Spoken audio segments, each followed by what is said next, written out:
സാറേ ഒരു മിനിറ്റ്. എന്താണോ ഒരു മിനിറ്റ് വാ സാറേ. സോമൻ സാറേ ആ ന്യൂസ് ഞാനല്ലോ വെച്ചേ. എന്താണോ ചാനലിൽ എത്ര വലിയ വിശേഷമുണ്ട് വെക്കേ. അതൊന്ന് വെച്ചു കൊടുത്തോടോ. എന്താ നോക്ക് സാറേ. കർശനമാക്കിയതെന്ന് ആഭ്യന്തര വകുപ്പ് സെക്രട്ടറി അറിയിച്ചു. ഇന്ത്യൻ ക്രിക്കറ്റ് താരം ശ്രീകാന്തിന് നേരെ എറണാകുളത്ത് വെച്ച് കയ്യേറ്റ ശ്രമം നടന്നു. ഇന്നലെ രാത്രി 12 മണിക്ക് ശേഷം കുണ്ടന്നൂർ വൈറ്റ് ഫോർട്ട് ഹോട്ടലിന് 600 വാര അകലെ വെച്ചാണ് സംഭവം നടന്നത്. രാത്രി സെക്കൻഡ് ഷോ കഴിഞ്ഞ് വീട്ടിലേക്ക് മടങ്ങുകയായിരുന്നു ശ്രീകാന്ത്. ആന്റണി സൈമൺ എന്ന ക്രൈംബ്രാഞ്ച് ഉദ്യോഗസ്ഥന്റെ സമയോചിതമായ ഇടപെടൽ മൂലമാണ് കൂടുതൽ അനിഷ്ട സംഭവങ്ങൾ ഉണ്ടാകാതിരിക്കുകയും കയ്യേറ്റത്തിന് മുതിർന്ന അജ്ഞാത സംഘം തുരത്തപ്പെടുകയും ചെയ്തത്.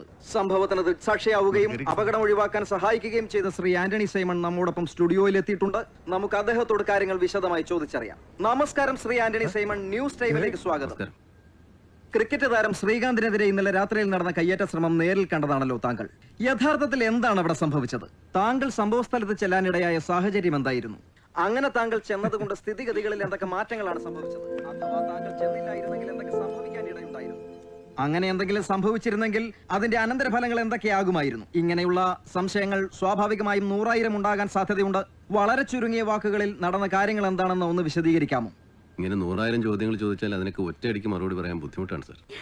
ശ്രീ ആന്റണി സൈമൺ, ഞാൻ ചോദ്യങ്ങൾ ഒന്നുകൂടി വ്യക്തമാക്കാം. അന്തർദേശീയ തലത്തിൽ അറിയപ്പെടുന്ന ഒരു മലയാളി കായിക താരമാണ് ശ്രീകാന്ത്. അങ്ങനെയുള്ള ഒരു പ്രശസ്ത വ്യക്തിക്ക് വലിയൊരു അപകടസന്ധിയെ നേരിടേണ്ടി വരുന്ന അന്തരാള ഘട്ടമുണ്ടായപ്പോൾ ആ സാഹചര്യത്തിന് ദൃക്സാക്ഷിയായ വ്യക്തിയിൽ നിന്നും സംഭവങ്ങളുടെ ഗതിവിഗതികളുടെ ഒരു നേർക്കാഴ്ച രൂപീകരിക്കുവാൻ പൊതുജനങ്ങൾക്ക് അതീവ താല്പര്യമുണ്ടാകും. അതുകൊണ്ട് തന്നെ വളരെ വസ്തുനിഷ്ഠവും വിവരണാത്മകവും ഒപ്പം സംക്ഷിപ്തവുമായ ഒരു വിവരണം, ഒരു ചിത്രം വരച്ചു തരാൻ താങ്കൾക്കാകുമെന്നാണ് പ്രതീക്ഷിക്കുന്നത്.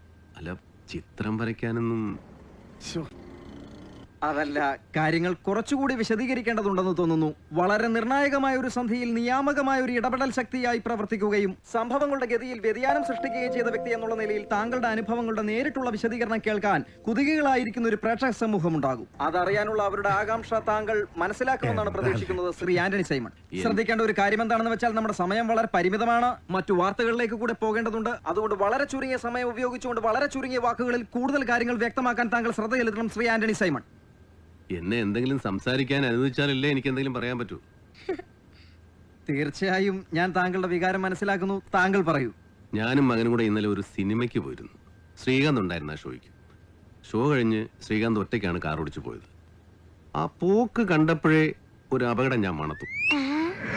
ആ ഉൾവിളിയാണ് അദ്ദേഹത്തെ ഫോളോ ചെയ്യാൻ എന്നെ പ്രേരിപ്പിച്ചത്. ക്രിക്കറ്റ് താരം ശ്രീകാന്തിനെതിരെ ആക്രമണം ഉണ്ടാകുമെന്ന തരത്തിലുള്ള സൂചനകൾ നേരത്തെ താങ്കൾക്ക് ലഭിച്ചിരുന്നു?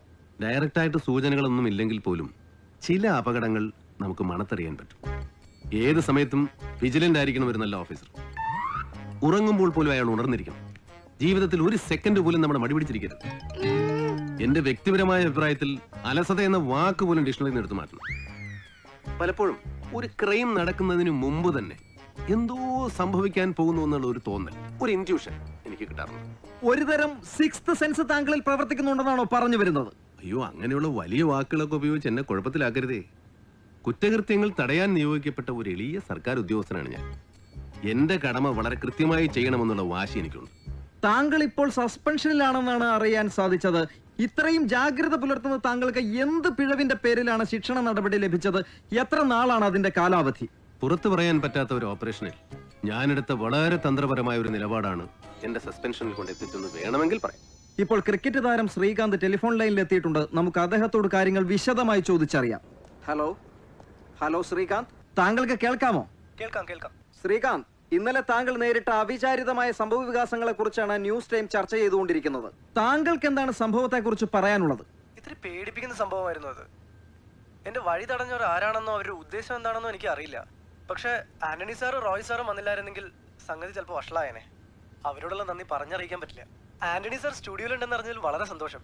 അവരോടുള്ള നന്ദി ഒരിക്കൽ കൂടി പറയുന്നു. ശ്രീകാന്ത്, ഈ സംഭവത്തിന് പിന്നിൽ എന്തെങ്കിലും ഗൂഢാലോചന പതിയിരിക്കുന്നതായി താങ്കൾക്ക് തോന്നുന്നുണ്ടോ?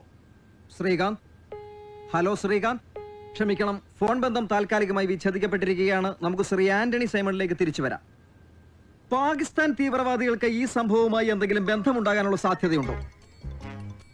പാകിസ്ഥാൻകാരും അഫ്ഗാനിസ്ഥാൻകാരും ഒന്നും അല്ലെന്നേ, ഇവിടെ ഉള്ളവരൊക്കെ തന്നെയാ. ഇത്തരക്കാരെ പിടികൂടാനുള്ള ചില പദ്ധതികൾ ഞങ്ങളുടെ ഡിപ്പാർട്ട്മെന്റ് ആവിഷ്കരിക്കുന്നുണ്ട്. അധികം താമസിയാതെ തന്നെ പ്രതികളെ പിടികൂടാനാവും എന്നാണ് എന്റെ പ്രതീക്ഷ. എന്തായാലും ഇത്രയും കാര്യങ്ങൾ വിശദീകരിച്ചതിന് വളരെ നന്ദി. എല്ലാ ആശംസകളും.